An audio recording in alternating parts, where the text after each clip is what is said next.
नमस्कार दोस्तों, आप सभी का स्वागत है ऑप्ट्यूज पे। तो बैंकिंग एंड इंश्योरेंस रिलेटेड कुछ एमसीक्यूज़ है आप सभी के लिए, और ये इंपॉर्टेंट है आपके CUET M economics entrance examination और आपकी यूपी टीजीटी पीजीटी एग्जाम्स के लिए। तो चलिए स्टार्ट करते हैं क्वेश्चन नंबर 1 से। In India 1 rupees coin and note and subsidiary coins are issued by. 1 रुपये का सिक्का नोट और जो है कौन जारी करता है? तो क्या आरबीआई करती है, सेंट्रल गवर्नमेंट या स्टेट गवर्नमेंट या फिर यूनिट ट्रस्ट ऑफ इंडिया? तो याद रखिएगा ये सेंट्रल गवर्नमेंट करती है। 1906 से जो है सेंट्रल गवर्नमेंट आपकी कर रही है क्वाइनेज एक्ट के तहत आपका 1 रुपये का नोट छापना, सिक्का है ना, ये सब। जबकि और नोट जो होते हैं और अलग अलग डिनोमिनेशन, जैसे 500 का नोट, 600 का सॉरी 1000 का नोट, अब तो 1000 का नहीं रह गया, डीमोनेटाइजेशन हो गया था। 2000 का नोट है ना, तो ये सब जो छापने का कार्य है वो आरबीआई करती है। ठीक है, ठीक है। तो 1 रुपये का सिक्का और भी जो सिक्के हैं या फिर 1 रुपये का नोट, ये छापता कौन है आपका?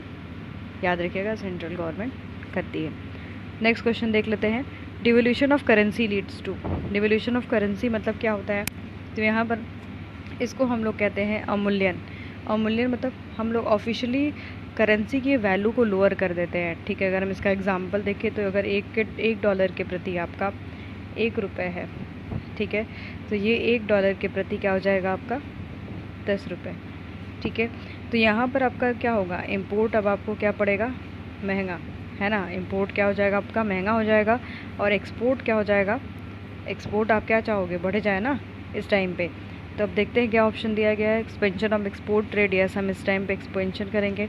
हमारा जो ट्रेड होगा इम्पोर्ट हो जाएगा, वो आपका कॉन्ट्रैक्ट कर जाएगा।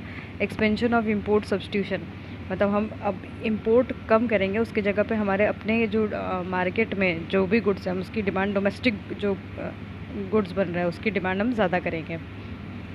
तो ये सारे पॉइंट्स करेक्ट है, ऑप्शन डी यहाँ पर करेक्ट हो जाएगा। तो डिवोल्यूशन ऑफ रुपीज़ का एग्जाम्पल याद रखिएगा। नेक्स्ट हमारा, विच of the following term is not a financial term. एक आपका फाइनेंशियल टर्म नहीं है यहाँ पर। तो इन्वेस्टमेंट क्या एक फाइनेंशियल टर्म नहीं है? या फिर आपका कोर बैंकिंग सोल्यूशन क्या एक फाइनेंशियल टर्म नहीं है? या फिर आपका आरटीजीएस एक फाइनेंशियल टर्म नहीं है? या फिर आपका ऑल ऑफ द अबव? ठीक है, याद रखिएगा कि यहाँ पर सारी चीज़ें, चाहे आपका इन्वेस्टमेंट हो, कोर बैंकिंग सोल्यूशन या फिर आरटीजीएस, या फिर मतलब यहाँ पर सारा इनकरेक्ट है। ये कोई फाइनेंशियल टर्म नहीं है। ठीक है, आरटीजीएस का मतलब फुल फॉर्म होता है रियल टाइम ग्रॉस सेटलमेंट, है ना। तो यहाँ पर कोई भी फाइनेंशियल टर्म नहीं था। नेक्स्ट क्वेश्चन देख लेते हैं। The money laundering normally involves. क्या इन्वॉल्व होता है मनी लॉन्ड्रिंग में? क्या इसमें प्लेसमेंट ऑफ फंड्स होता है, लेयरिंग ऑफ फंड्स, या फिर आपका इंटीग्रेशन ऑफ फंड्स, या फिर और ऑफ द अबव? तो याद रखिएगा कि लॉन्ड्रिंग में सिर्फ प्लेसमेंट ऑफ फंड्स नहीं का होता है, सारी चीज़ें होती हैं। Layering of funds, integration of funds, सारी चीज़ें होती हैं। ठीक है, और ये 3 स्टेप में होता है। बेसिकली जो मनी लॉन्ड्रिंग होता है वो 3 स्टेप में होता है। फर्स्ट स्टेप क्या होता है? इंट्रोड्यूस करते हैं कैश को फाइनेंशियल सिस्टम में। ठीक है, उसको हम लोग प्लेसमेंट कहते हैं। सेकंड कहते हैं आपका involves carrying out complex financial transaction करते हैं, सो जैसे आपका इलीगल सोर्स को हम लोग लेते हैं, उसको लेयरिंग कहते हैं। फिर लास्ट में आपका जो होता है वो इंटीग्रेशन होता है। तो प्लेसमेंट, लेयरिंग एंड इंटीग्रेशन, ये स्टेप बाय स्टेप आपका मनी लॉन्ड्रिंग होता है। ठीक है, तो यहाँ पर ऑप्शन डी करेक्ट हो जाएगा। नेक्स्ट हमारा है, in which of the following year India switched over the decimal currencies. Decimal currencies में इंडिया कब शिफ्ट किया था? तो क्वेश्चन नंबर 66 का जो आंसर हो जाएगा 1957 में। ठीक है, इंडिया जो है आपका स्विच किया था डेसिमल करेंसीज में। ठीक है, 66 का जो करेक्ट हो जाएगा 57 में। India switched over the decimal currency 1957 with the amendment of India coinage act. जो एक्ट था उस 1906 वाला, उसको क्या किया गया था? यहाँ पर स्विच किया गया था इंडिया ने डेसिमल करेंसी में 1957 में, ये स्विच किया था। ठीक है, और याद रखिएगा कि रुपीज़ रिमेन अनचेंज। यहाँ पर इसकी वैल्यू अनचेंज थी। और अब हमने उसको क्या किया था? पैसे में 1 रुपये को 100 पैसा में डिवाइड किया था। ठीक है, इस टाइम पे 1957 में। नेक्स्ट हमारा है, in which year India rupees devaluated 2 times with in 8 month. 2 बार डिवैल्यूएशन हुआ था आपका। तो 1991 में, 1991 में 2 बार करेंसी को डिवैल्यूएट किया गया था। तो यहाँ पर 67 का आंसर भी हो जाएगा। ठीक है, 2 बार इसको डिवैल्यूएशन किया गया था। ₹1 nodes bear the signature of, ₹1 का नोट पे सिग्नेचर किसका होता है? Very important question. तो याद रखिएगा कि ₹1 के नोट पे आपके सेक्रेटरी मिनिस्टर ऑफ फाइनेंस का सिग्नेचर होता है, तो ऑप्शन ए करेक्ट है। नेक्स्ट क्वेश्चन देख लेते हैं। विच of the following is not true when interest rate in the economy goes up. जब इंटरेस्ट रेट इकोनॉमी में ऊपर चली जाती है तो कौन सा यहाँ पर जो है करेक्ट नहीं है? तो 69 का आपका हो जाएगा डी वाला correct. Return on capital increase, यहाँ पर जो है कैपिटल पे रिटर्न जो है इंक्रीज नहीं करता है, ऑप्शन डी करेक्ट हो जाएगा। नेक्स्ट है high rate of interest in low inflation region. High rate of interest क्या होता है लो इन्फ्लेशन रीजन में? तो क्या ये अट्रैक्ट करता है पीपल को टू मेक इन्वेस्टमेंट? आपका हाई रेट ऑफ इंटरेस्ट है and in low inflation region में, तो क्या यहाँ पर लोग ज़्यादा इन्वेस्टमेंट करते हैं? 70 का फर्स्ट है। दूसरा है इनकरेज होते people to make an investment, encourage करता है। या फिर create atmosphere for capital formation करता है, are not favourable for credit expansion. तो high rate of interest in low inflation means क्या होता है यहाँ पर कि हाई रियल रिटर्न, ठीक है, यहाँ पर हाई रियल रिटर्न होगा, not just on money but in all over it's asset, सारे जगह पे। तो ये जो है क्या करेगा, अट्रैक्ट करता है पीपल को, ठीक है, कि वो इन्वेस्टमेंट करे, ठीक है। तो यहाँ पर ऑप्शन जो करेक्ट हो जाएगा आपका फर्स्ट वाला। नेक्स्ट हमारा the bank requires to maintain certain ratio between their cash in hand and total asset, that is called, इसको हम लोग क्या कहते हैं? वेरी इजी, इसको हम लोग कहते हैं SLR, स्टैट्यूटरी लिक्विडिटी रेशियो। यहाँ पर ऑप्शन बी जो है करेक्ट हो जाएगा। नेक्स्ट क्वेश्चन हमारा कि पेपर करेंसी को इंडिया में कब स्टार्ट किया गया था? तो याद रखिएगा 1861 में पेपर करेंसी को स्टार्ट किया गया था, ठीक है। नेक्स्ट क्वेश्चन पे मूव करते हैं। Note issuing department of RBI should always possess the minimum gold stock of worth, जो है मिनिमम जो है ऑलवेज पोसेस करता है मिनिमम स्टॉक ऑफ गोल्ड, तो कितना लगभग है आपका वर्थ, उसका कितना है, कीमत उसकी कितनी है? तो 73 का आपका बी हो जाएगा 115 करोड़, ठीक है।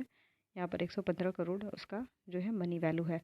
विच of the following does not grant any tax rebate, किस जो है आपका कोई भी टैक्स रिबेट जो है ग्रांट नहीं करता है?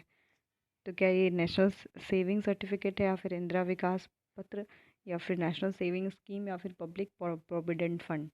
तो यहाँ पर 74 का हो जाएगा इंदिरा विकास पत्र, जो है कोई भी आपका ग्रांट एनी टैक्स रिबेट नहीं जारी करता है, ठीक है। याद रखिएगा कि इंदिरा विकास पत्र एक स्मॉल स्केल डिपॉजिट स्कीम है, ठीक है। ये पोस्ट ऑफिस में आपका चलता है और इसमें जो है इनकरेज किया जाता है आपके इन्वेस्टमेंट का, मतलब लोअर मिडिल पीपल के लोगों को, ठीक है।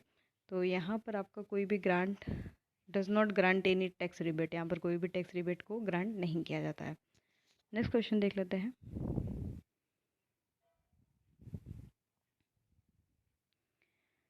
Reserve currency act as an international pricing currency in global market for commodity like oil and gold।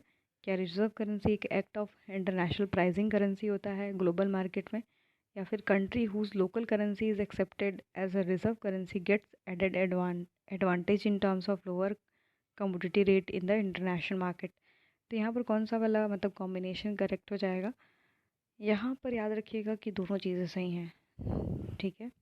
यहाँ पर आपका both of the option correct है कि रिजर्व करेंसी एक act as a international pricing currency इसको कहते हैं इन ग्लोबल मार्केट में, ठीक है। और for commodities like oil and gold and currency whose local, मतलब यहाँ पर country currency local currency is accepted as a reserve currency gets added to advantage, यहाँ पर एडवांटेज मिलता है आपका। ये दोनों पॉइंट जो है करेक्ट है। चलिए, तो ये क्वेश्चन नहीं देखेंगे, ये इंपॉर्टेंट नहीं है आप सभी के लिए। नेक्स्ट क्वेश्चन है question number 88। Which of the following grant direct credit assistant to the rural household? क्या RRB आपका डायरेक्ट ग्रांट देता है, लोन देता है, आपके क्रेडिट देता है, या फिर नाबार्ड देता है, या फिर आपका लैंड डेवलपमेंट बैंक देता है? तो यहाँ पर कौन सा ऑप्शन का कॉम्बिनेशन करेक्ट होगा?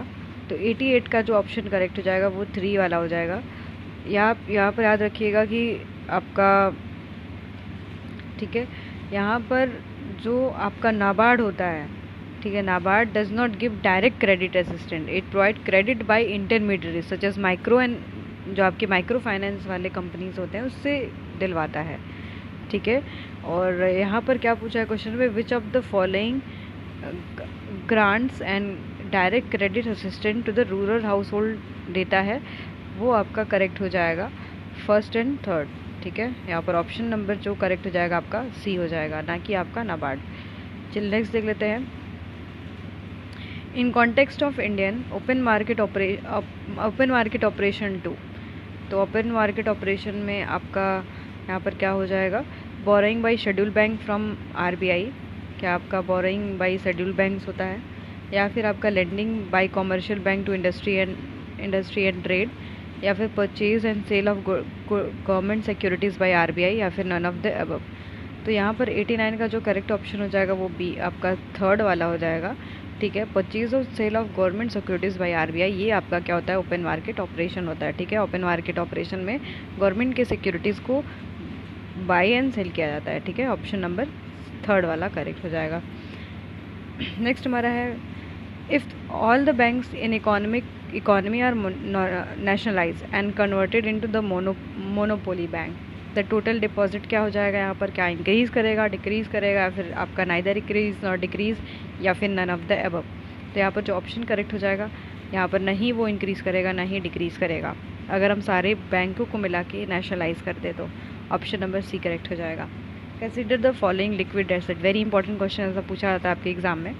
तो क्या डिमांड डिपॉजिट विद बैंक होता है, या फिर टाइम डिपॉजिट विद बैंक्स, या फिर time saving deposit with banks इसको कहते हैं, या फिर जो है करेंसी को जो है हम लोग क्या कहते हैं, आपका हाईली लिक्विड।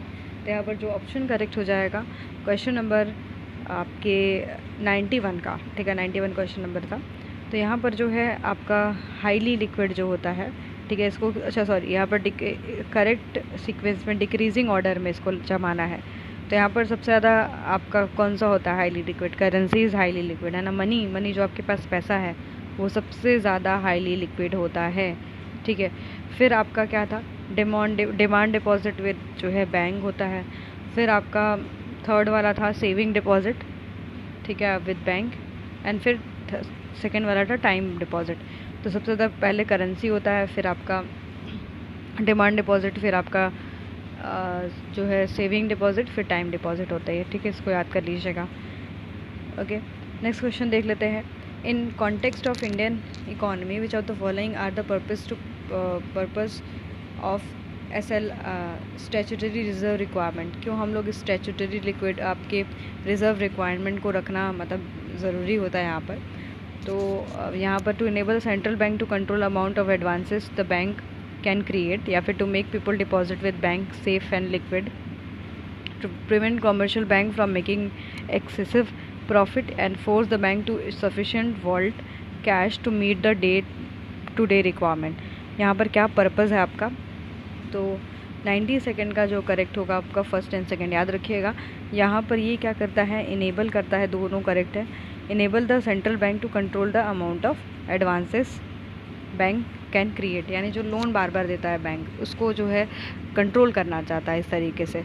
और नेक्स्ट क्या है दूसरा वाला, to make people deposit with bank, है ना, लोग शायद जो है बैंक के पास अपने पैसे को रखे, मतलब प्रिकॉशनरी जो मेज़र है वो भी, मतलब इसका पर्पज़ होता है आपके statutory liquidity statutory reserve requirement का, मतलब जो पर्पज़ है ये भी है। तो यहाँ पर जो ऑप्शन करेक्ट हो जाएगा वो आपका फर्स्ट एंड सेकंड हो जाएगा।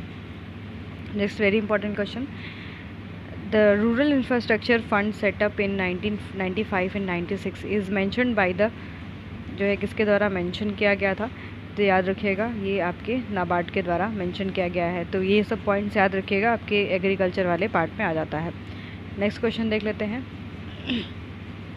The head office of national bank for agricultural, आपके नाबार्ड का जो है हेड ऑफिस कहाँ है, तो 94 का जो करेक्ट ऑप्शन हो जाएगा, याद रखिएगा इसका ऑफिस क्या है, मुंबई।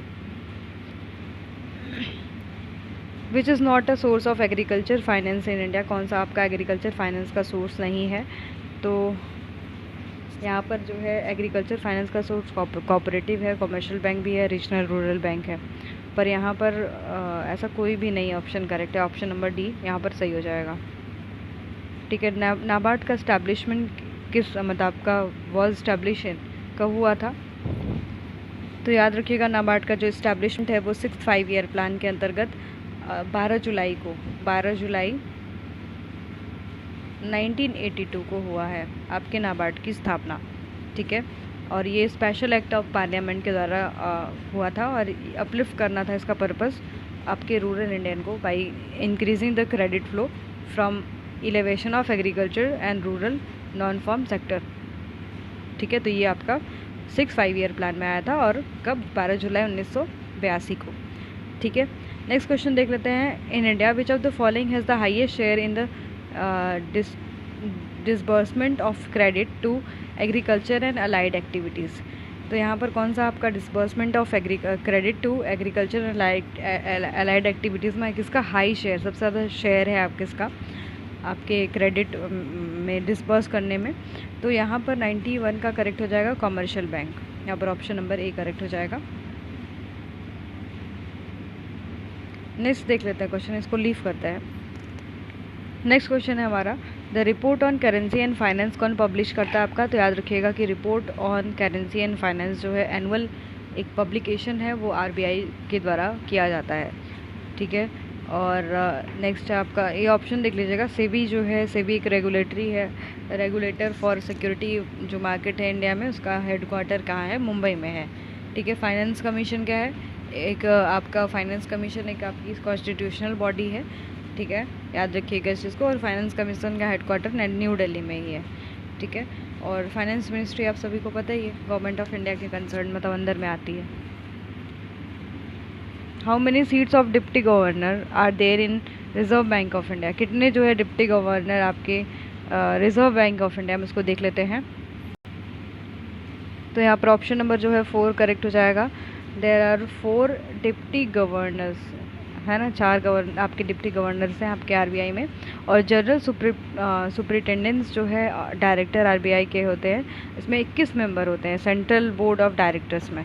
ठीक है, पर यहाँ पर जो चीज़ पूछा है उसको याद रखिए कि यहाँ पर 4 आपके होते हैं। ऑप्शन नंबर डी करेक्ट हो जाएगा। Who is the new chairperson of life insurance corporation of India? कौन है इस समय? इसका कमेंट सेक्शन में आंसर दीजिएगा। ठीक है, क्योंकि ये जो है पुराना है, तो यहाँ पर जो ऑप्शन हो जाएगा, वैसे तो VK शर्मा अभी इस समय कौन है तत्कालीन में, तो आप लोग ज़रूर से इसको बताइएगा। और हेडक्वार्टर आपका जो लार्जेस्ट इंश्योरेंस कंपनी है इंडिया की, वो कौन है? आपकी LIC ही है। ठीक है, नेक्स्ट हमारा है on which date the establishment of State Bank of India celebrated? किस दिन पे आपका establishment of State Bank of India को जो है सेलिब्रेट किया जाता है? तो 1 जुलाई। ठीक है, तो ऑप्शन नंबर जो है करेक्ट हो जाएगा आपका सी वाला। नेक्स्ट क्वेश्चन है, the apex of organisation of industrial finance in India is? आपका कौन सा है? तो यहाँ पर IDBI। ठीक है, industrial development bank of India. Option number A correct है। यहाँ पर इतना इम्पोर्टेंट नहीं है ये क्वेश्चन। बैंकिंग एंड इंश्योरेंस का हम और भी क्वेश्चन है, अब उसको हम सेकंड पार्ट में कवर करेंगे। तो आपको वीडियो पसंद आएगा तो प्लीज़ लाइक शेयर सब्सक्राइब करना नहीं भूलेगा, बेल आइकन प्रेस करना नहीं भूलेगा। धन्यवाद।